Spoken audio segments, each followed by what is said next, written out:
Hello বন্ধুরা, আশা করি আপনারা সবাই অনেক ভালো আছেন। আমিও অনেক ভালো আছি আর সংসারের নিত্য কাজে ব্যস্ত আছি।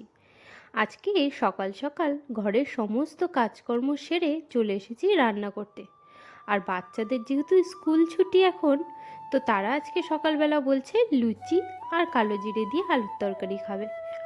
সাধারণত ওরা তো নর্মালি স্কুল 8:30টাতে চলে যায়, তো সকালবেলা এই সমস্ত টিফিন করা হয় না, আর করা হয়ে গেলেও তাড়াহুড়োর জন্য খেতে পারে না। সুতরাং যখন ছুটি থাকে তখন তারা এক এক দিন সকালবেলা এক এক ধরনের টিফিন খায়। যাই হোক, ওদের কথা অনুসারে আমিও শুরু করে দিয়েছি এদিকে লুচির প্রিপারেশন। ময়দাটাকে মেখে কিছুক্ষণ রেস্ট করবার জন্য রেখে দিয়ে এদিকে আলু কাটতে চলে এসেছি। কালো জিরে দিয়ে আলুর তরকারি দিয়ে শীতকালের লুচি খেতে খুবই ভালো লাগে। আলুগুলিকে সুন্দর করে কেটে নেব। আর ওদিকে ময়দার যে ম্যারিনেশনটা করেছিলাম, ওটা তেল দিয়ে প্রথমে ভালো করে মেখে নিয়েছিলাম, যাতে তেলগুলি ময়দার প্রত্যেকটা পার্টিকেলের সাথে লেগে যায়, তাতে ময়দার লুচিটা অনেক বেশি সফট হয়। আর এদিকে কড়াইয়ের মধ্যে দিয়ে দিয়েছি তেল। এবার এর মধ্যেই দিয়ে দেব বেশ খানিকটা কালো জিরে, শুকনো লঙ্কা আর তেজপাতা।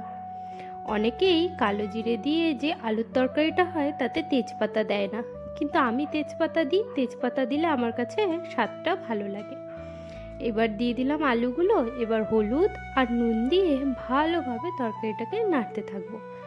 আলুটা বেশ ভালোভাবে কষানো হয়ে গেলে তারপরে দেব জল। এই দেখুন, এইভাবেই কষাচ্ছি। এর মধ্যেও দুবার এসে বাচ্চারা জিজ্ঞাসা করে গেল আর কতক্ষণ টাইম লাগবে রান্না হতে। যাই হোক, এসব টিফিন বানাতে একটু তো সময় লাগবেই। এই যে বসিয়ে দিয়েছি, আর এই যে আলুর তরকারি হয়েও এসেছে। এটাকে নামিয়ে দিয়ে কড়াই পরিষ্কার করে এর মধ্যেই লুচি ভাজতে বসিয়ে দেব। এই যে তরকারি নামিয়ে দিয়েছি, দেখুন দেখতে কতটা সুন্দর হয়েছে। এবার এর মধ্যেই লুচি ভাজবো, ভেজে ওদেরকে ডেকে খেতে দিয়ে দেবো। তেল দিয়ে দিলাম কড়াইয়ের মধ্যে, তেলটা একটু গরম হোক। আর এদিকে আজকে মাংস রান্না হবে, আর মাংসটাকে পরিষ্কার করে ধুয়ে নিয়ে জল ঝরাতে রেখে দিয়েছি। আর এদিকে লুচি ভাজতে ভাজতে মামামকে আর মিনুকে বললাম যে তোরা চেয়ারের মধ্যে বস, লুচি হয়ে গেছে, এক্ষুনি দিয়ে দেব। তো ওরা অপেক্ষা করছে কতক্ষণে আমি দেব। তো যতটা ওদের খেতে পারে ততটুকু এখন ভেজে নেব, তারপরে আবার বাপির জন্য আলাদা করে ভাজবো একটু পরেই।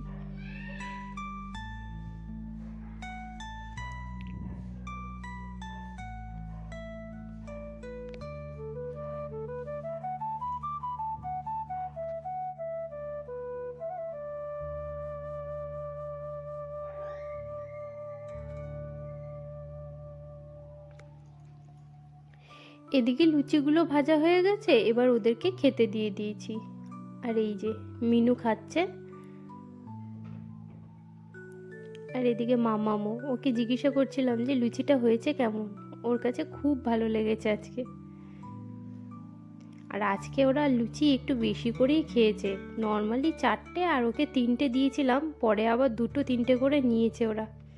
আর এদিকে মাংসটার থেকে জল ঝরিয়ে এর মধ্যে নুন, হলুদ, জিরের গুঁড়ো, ধনের গুঁড়ো দিয়ে ভালোভাবে মাখিয়ে নিলাম। আর এইদিকে আগের দিনের বিরিয়ানিটা খেতে যেহেতু ভালো লেগেছে, ওরা আবার মাশরুম দিয়ে একদিন বিরিয়ানি খেতে চাইছে, তার জন্য এই যে সমস্ত বাজার করে নিয়ে এসে রেখেছে।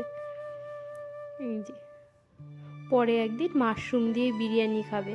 এই যে। আর এদিকে চিকেনটা রান্না করবার জন্য পেঁয়াজ, আদা, রসুন, টমেটো, আলু সমস্ত কেটে নিয়েছি। চিকেনটা আজকে একটু অন্য রকমভাবে বানাবো। প্রত্যেক দিন নর্মাল চিকেন খাই, তো সব রোজ রোজ একই জিনিস ভালো লাগে না। আজকে একটু অন্য রকমভাবে চিকেনটাকে রান্না করব।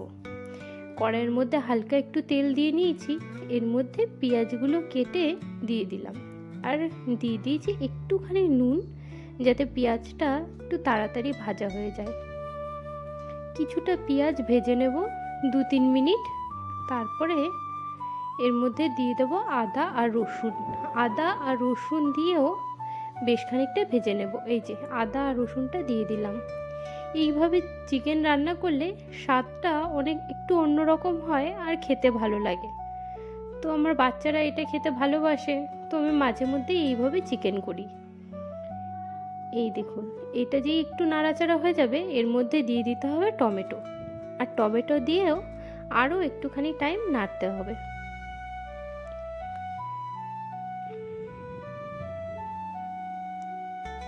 এই একটুখানি নাড়া হয়ে গেলে এবার এর মধ্যে দিয়ে দেবো শুকনো লঙ্কা।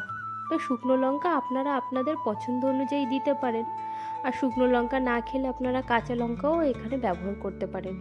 আমি এখানে 4টে শুকনো লঙ্কা নিয়েছি। আপনারা আপনারা যে পরিমাণে ঝাল খাবেন সেই অনুযায়ী লঙ্কাটা ব্যবহার করবেন। এই দেখুন, এটা প্রায় ভাজা হয়ে এসেছে। এটাকে মিক্সির একটা বাটির মধ্যে নামিয়ে নেব, নিয়ে পেস্ট করে নেব।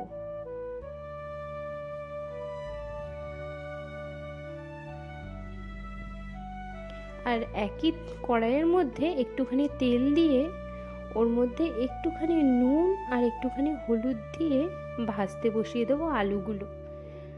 আলু ভাজার মধ্যে এরকমভাবে একটু হলুদ আর একটু লঙ্কার গুঁড়ো দিয়ে দিলে আলুর গায়ের রঙটা খুবই সুন্দর আসে। আপনারাও বাড়িতে যখন রান্না করবেন এইভাবে ভেজে দেখবেন, এইভাবে করলে খুবই সুন্দর হয় আর খেতেও ভালো লাগে।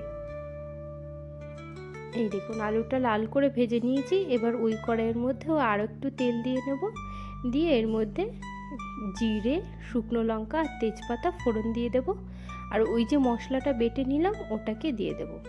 এই যে ফোড়নটাকে দিয়েছি, দিয়ে একটু নাড়াচাড়া করে ভালোভাবে ফোড়নটা যখন ভাজা হয়ে যাবে তখন ওই মিক্সির মধ্যে বেটে রাখা পেঁয়াজ, আদা, রসুন, টমেটো বাটা ওইটা দিয়ে দেব।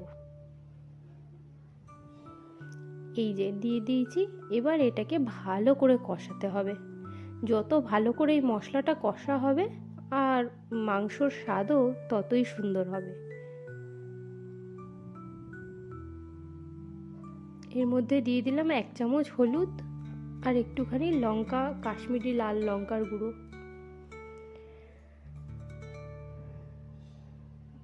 দিয়ে এবার খালি নেড়ে নেড়ে কষাতে হবে এটাকে ভালো করে। এই যে একটুখানি দিয়ে দিলাম জিরের গুঁড়ো আর একটুখানি ধনের গুঁড়ো, 1 চামচ করে ব্যবহার করলাম।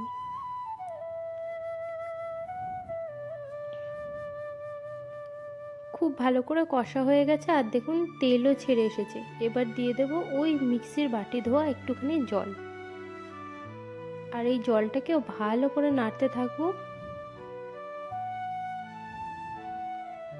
আরও একবার ভালো করে কষা হয়ে গেলে ওর মধ্যে দিয়ে দেবো চিকেনগুলো, দিয়ে চিকেন দিয়েও আবার ভালোভাবে কষাতে হবে। এই চিকেনটা রান্না হতে একটু বেশিরভাগ টাইম লাগে। তারপরে মাংসর পিসগুলো যেহেতু একটু বড় বড় করে কাটা, আর ম্যারিনেশন হয়তো 1 ঘন্টা মতো হয়েছিল, তার থেকে বেশি টাইম তো ম্যারিনেশনে ছিল না, তাই জন্য গলতে একটু বেশি টাইম লাগবে। তো একটু সময় নিয়ে ধৈর্য ধরে এই চিকেনটা এইভাবে রান্না করলে খেতে কিন্তু খুবই ভালো হয়। আর এই চিকেনটাই আপনারা রুটি, পরোটা এসব দিয়েও খেতে পারেন, তাতেও খুব সুন্দর লাগবে। এই যে এবার ঢাকা দিয়ে দিলাম। আর এদিকে বাজার থেকে আজকে আবার নতুন আলু নিয়ে এসেছে। তো নতুন আলু নিয়ে আসলে তাকে ধুয়ে পরিষ্কার করে রাখতে হয়। আর ওইদিকে কুচো চিংড়িও নিয়ে এসেছে বাজার থেকে, ওগুলোকেও ধুয়ে জল ঝরাতে দিয়েছি। আজকে তো আর রান্না করব না, পরের দিন ওইটাকে রান্না করব। তো ওটাকে বাটির মধ্যে ভরে ফ্রিজে রেখে দেব। তো কিছুটা জল ঝরে না গেলে ফ্রিজে রাখলে ভালো হবে না, ওই জন্য জল ঝরাতে দিয়ে দিয়েছি। আর এদিকে চিকেনটা কষা হয়ে গেছে, ওর মধ্যে আলুগুলো দিয়ে দিলাম আর জল দিয়ে দিলাম, দিয়ে আরও খানিকটা কষতে হবে। আর এদিকে মাছগুলোকে দুটো ভাগে ভাগ করে নিয়েছি, কারণ সবগুলো একসাথে খাওয়াও হবে না, আর তারপরে অনেকখানি নিয়ে চলে এসেছে, ওই জন্য আলাদা আলাদা করে ফ্রিজে রাখবো। আর এদিকে আলুগুলোকে ধুয়ে নিয়ে রেখে দিলাম। আর এদিকে বাজার থেকে এই সবজিগুলো নিয়ে এসেছে, এগুলোকে ফ্রিজে ঢুকিয়ে রাখবো।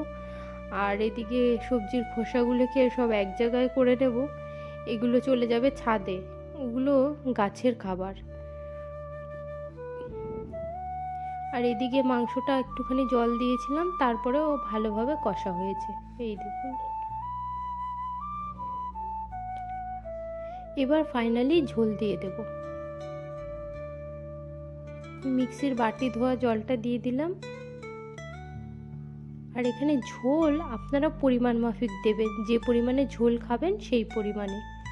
যদি একটু বেশি ঝোল খেতে চান তাহলে একটু বেশি জল দেবেন, আর নয়তো মানে একটু কম জল দিয়ে গামাখা গামাখা করতে পারেন। ওটা রুটি পরোটা দিয়ে খেতে খুব ভালো লাগে। আর এই দেখুন এদিকে জাল হয়ে গেছে, একটুখানি ধনেপাতা, কাঁচা লঙ্কা কুচি আর গুঁড়ো গরম মশলা দিয়ে দিলাম খানিকটা, দিয়ে একটু নাড়াচাড়া করে গ্যাসটাকে বন্ধ করে দেবো। এই দেখুন হয়ে গেছে চিকেনটা রান্না। এবার বাচ্চাদেরকে বলে দিয়েছি চান করে নিতে, ওরা এক্ষুনি চলে আসবে খেতে। ভাত হয়ে গেছে, এই যে দুজনই চান করে চলে এসেছে খেতে। চিকেন রান্নাটা আজকে খুবই ভালো হয়েছে মিনু বলছে। আমি বাচ্চাদের দুজনকে একটা থালাতেই খেতে দিই, কারণ মিনু একটুখানি খাওয়ার পরেই বলে দেবে আমি আর খাবো না, তো খাবারটা নষ্ট হয়ে যায়। মামন থাকে খেয়ে নেয়। এদিকে ওদেরকে খাইয়ে দিয়ে বাপিকেও খেতে দিয়ে এসেছি, আর ঘড়িতে বাজে 3টে বাজতে 10 মিনিট বাকি। আর এবার খাবার নিয়ে আমিও বসে পড়েছি, খেয়ে নেবো এবার। আজকের ভিডিওটা এখানেই শেষ করছি, দেখা হচ্ছে আবার পরের ভিডিওতে। আপনারা সবাই ভালো থাকবেন, সুস্থ থাকবেন। আজকের মতন টাটা বন্ধুরা।